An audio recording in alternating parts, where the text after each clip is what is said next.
மக்களே எல்லாம் எப்படி இருக்கீங்க? சாரி ரொம்பவே டிலே ஆகிடுச்சு.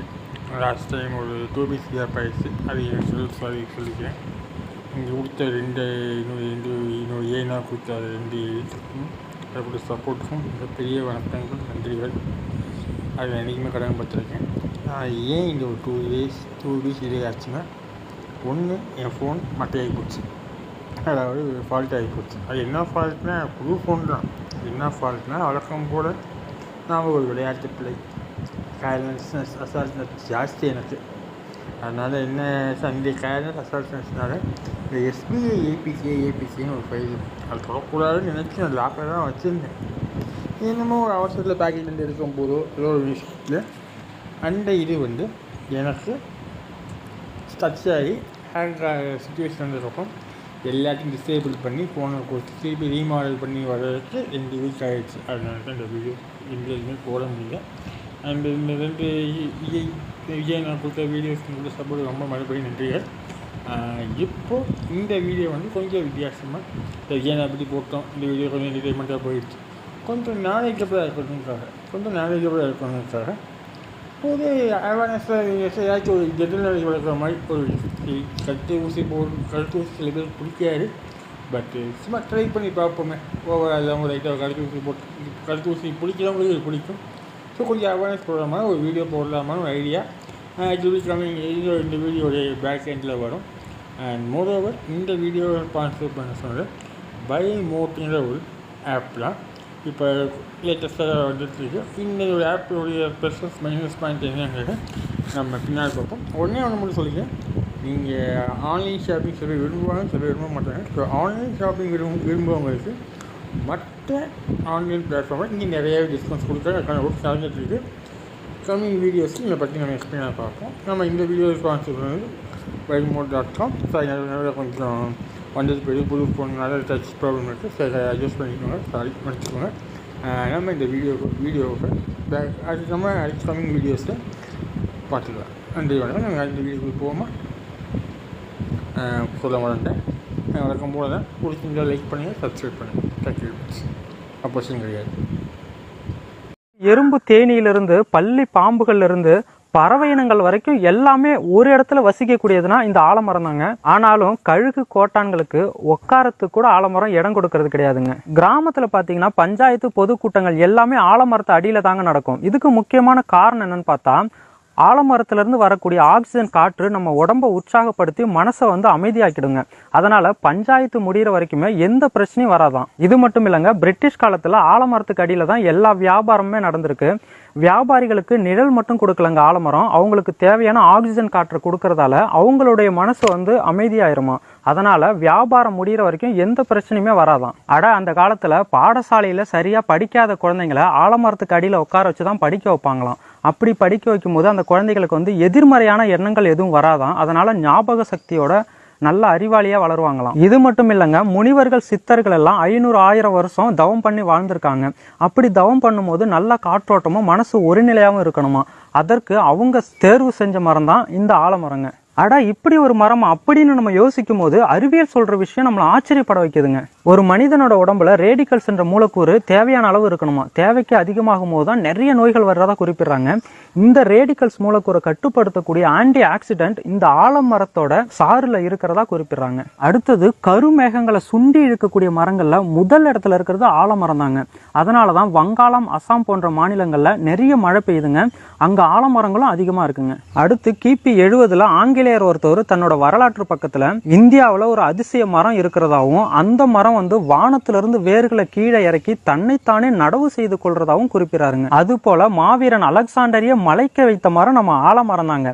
எப்படின்னா, அவர் இந்தியாவுக்கு போர் புரிய வரும்போது தன்னோட 7000 படை வீரர்கள் ஒரே ஆலமரத்து அடியில உட்கார்ந்துதான் ஓய்வெடுப்பாங்களாம். இதை கிரேக்க நாட்டு ஆசிரியர் ஒருத்தர் ரொம்ப பெருமையா குறிப்பிடுறாருங்க. ஒரு சின்ன மீன் முட்டையை விட ரொம்ப சின்னதா இருக்குமா ஆலமரத்தோட விதை.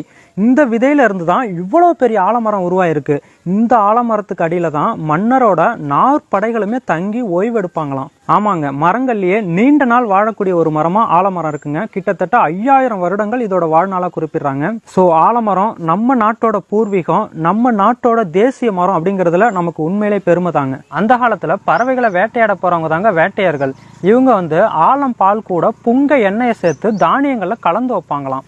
அப்படி வைக்கும்போது பறவைகள் அதை சாப்பிடுமா, அப்போ அது மயக்க நிலைக்கு போயிருமா. அந்த நேரத்துல பறவைகளை ரொம்ப சுலபமா வேட்டையாடிடுவாங்களாம். அடுத்து போருக்கு சென்ற வீரர்கள் திரும்பி வந்ததும் அந்த ஆலம் பழத்து கூட இளந்தளிர்களை மென்று திம்பாங்களாம். அப்படி சாப்பிடும்போது ஒரு விதமான போதையை ஏற்படுத்துமா, உடம்போட வலியும் குறைஞ்சிருமா. அதுக்கப்புறம் ரொம்ப சிறப்பா தூங்குவாங்களாம். பொதுவா ஒரு மரக்கட்டைகளை தண்ணியில ஊற போடும் போது அது அழுகி கொஞ்ச நாளுக்கு அப்புறம் இறந்து போயிடுங்க, எடையும் குறைஞ்சு போயிடும். ஆனா ஆலமரம் பாத்தீங்கன்னா அதுக்கு ஆப்போசிட்டா நடக்கும். எப்படின்னு பாத்தீங்கன்னா, இந்த ஆலமரக்கட்டைகளை நம்ம தண்ணியில ஊற போடும் போது நாளுக்கு நாள் அதோட எடை அதிகமாயிட்டே இருக்குங்க. இதுவுமே ஒரு நாள் அழுகி அந்த கட்டைகள் இறந்து போனாலுமே 100-200 வருடங்களுக்கு அப்புறம் மீண்டும் அந்த கட்டைகள் முளைக்குமா. அவ்வளவு பெரிய சக்தி கொண்டதான் ஆலமரம். இதனாலேயே கிணறு போன்ற தண்ணீர் உள்ள இடத்துல இந்த மரக்கட்டைகளை பயன்படுத்தியிருக்காங்க. அது போல கேம்ப் போறவங்களுமே டென்ட் போடுறதுக்காக இந்த ஆலமர விழுது கட்டைகளை தான் பயன்படுத்துறாங்க. அடுத்து ஒரு கிராமத்துல ஆடோ மாடோ குட்டி போட்டுடுச்சுன்னா கடைசியில இளங்குடி அப்படின்னு ஒண்ணு போடுங்க. இதை நஞ்சு கொடின்னு கூட சொல்லுவாங்க. இதை கண்ட இடத்துல கிராமத்துல தூக்கி போடவே மாட்டாங்க. ஏன்னா இதுல அதிகப்படியான விஷ நச்சுக்கள் இருக்குங்க.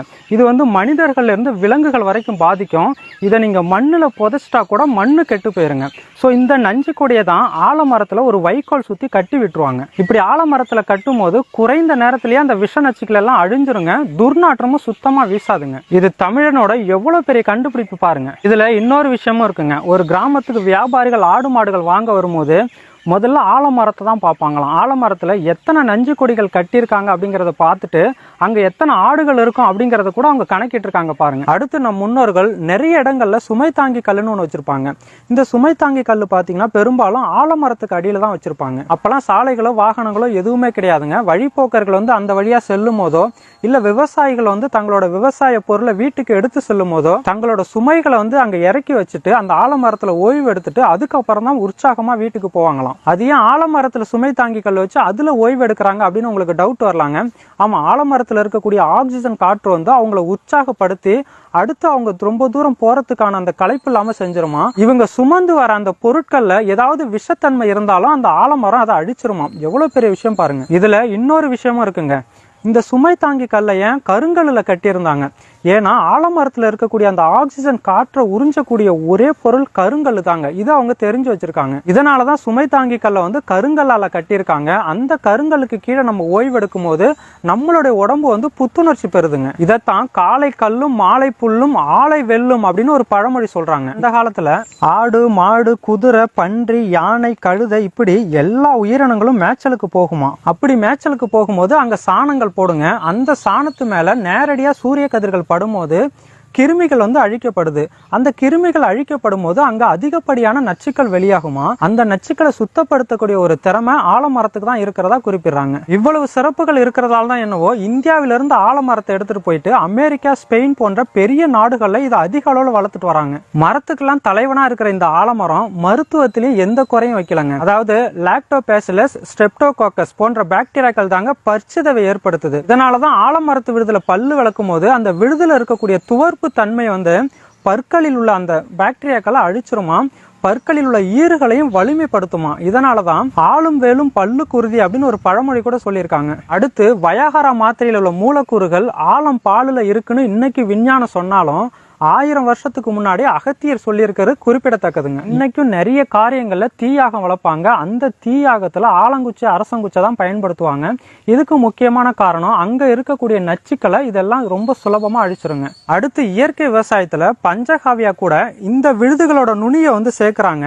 இந்த நுனிகளை சேர்க்கும் போது மகசூல் ரொம்ப அதிகமாகுமா. ஏன்னா இந்த விழுதுகளோட நுனியில அசோடோபாக்டர் அப்படின்னு சொல்லக்கூடிய ஒரு நுண்ணுயிர் இருக்குங்க. ஆனாலும் இந்த ஆலமரத்துக்கு கீழே எந்த ஒரு செடியும் முளைக்காது. அப்படியே முளைச்சாலும் அது பூக்காது காய்க்காதுங்கிறது குறிப்பிடத்தக்கதுங்க.